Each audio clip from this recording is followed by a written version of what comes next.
Ξέρετε, όσο ακούμε και τα τραγούδια δεν είναι έτσι, Μαρίζα. Μεγάλο μέρος του κοινού, στα χρόνια που δουλέψαμε μαζί, ήταν και ο κόσμος από τον Πόντο. Γιατί μαζί μας τραγουδούσε τότε και ο Χρύσανθος, αυτός ο μεγάλος τραγουδιστής. Πολύ σπουδαίος. Μεγάλα πράγματα. Πέρυσι ήταν τα 3 χρόνια από το θάνατό του και με κάλεσαν στη Θεσσαλονίκη η μέρα εκείνη. Χαλάλητος, ήταν ένας καλός άνθρωπος, σπουδαίος, πολύ σπουδαίος. Όταν τραγουδούσαμε μαζί και πατούσαμε γκάζι και οι τρεις μαζί, εσύ ο τόπος. Μια νύχτα ουρανία, θυμάσαι που άρχισε να πέφτει βροχή πάνω στα κεφάλια μας. Φτιάξαμε με την Ειρήνη και πάλι καλή της ώρα την Αποσπερίδα, η οποία... Την αδελφή της Μαρίζας, ναι. Το είπαμε και πριν αυτό, ναι. Ήταν το θέατρο Παπά που το είχαν για, για να το πώς το λέμε, για το κατεδάφιση. Και είπαμε να το πάρουμε και αρχίσαμε και το φτιάχνουμε, θυμάσαι Ηλία εκείνη την εποχή. Και αρχίσαν εκείνο το που ήταν για κατεδάφιση έγινε ένα καταπληκτικό θέατρο. Και τραγουδούσαν τα παιδιά. Και τι πολύ ωραία. Έπιασε ένα βράδυ βροχή. Πολύ βροχή. Ήτανε γεμάτο απόγευμα Κυριακής. Φίσκα και στέκανε και στον προθάλαμο. Και ξαφνικά υποχωρεί από τη γωνία η σκεπή.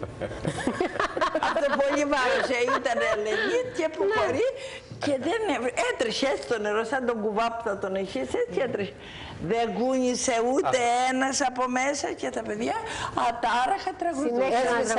Έσβησαν τα φώτα, τραγούδισε ο Νίκος τον Ορωτόκριτο και συνέχισα κι εγώ πως μοιραζόμασταν το έργο. Αξέχαστα, δεν κούνησε κανένας, και δεν την έχει ξανατραγουδήσει ποτέ από τότε η Μαρίζα, την αρετούσα. Δεν την τραγουδίσε, ναι, μου το έχει πει. Την ευχαριστώ, η Μαρίζα ήταν ένα αγαπημένο πρόσωπο και πολύ καλή συνεργάτης. Έτσι. Τώρα για την ουρανία και όσους μας ακούνε. Να είσαι καλά, Μαρίζα. Πρωτοκριτέ, τα θέλω πιο, τη ζήση να μακραίνω, ποια ελπίδα πιο μου απομείνε και θέλω να ανημένω, δίχως σου πώς συμπορετώ, στον κόσμο πιο να ζήσω, ανάθεμα στο ριζικό, στα φύλλα γένω πίσω. Με τη ζωή σου είχα ζωή και με το φως σου θόρου, τα πάθη μου θυμώντας σου επέρνουν σαν εμπόρου. Αρνηθήκα τα πλούτη μου, τον Κύρι και τη μάνα, πότες δεν ευαρέθηκα τα πάθη που μου κάναν.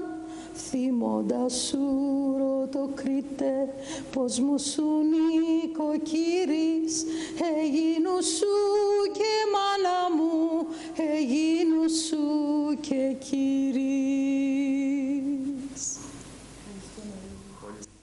Νίκος μας ακούει και συνεχίζει και παίρνει τον άλλο στίχο και μετά μου δίνει άλλο στίχο εμένα και έτσι περάσαν ευτυχισμένες νύχτες πάνω. Μαρίζα, σας ευχαριστώ πάρα πολύ. Ευχαριστούμε όλοι για αυτό. Εγώ ευχαριστώ.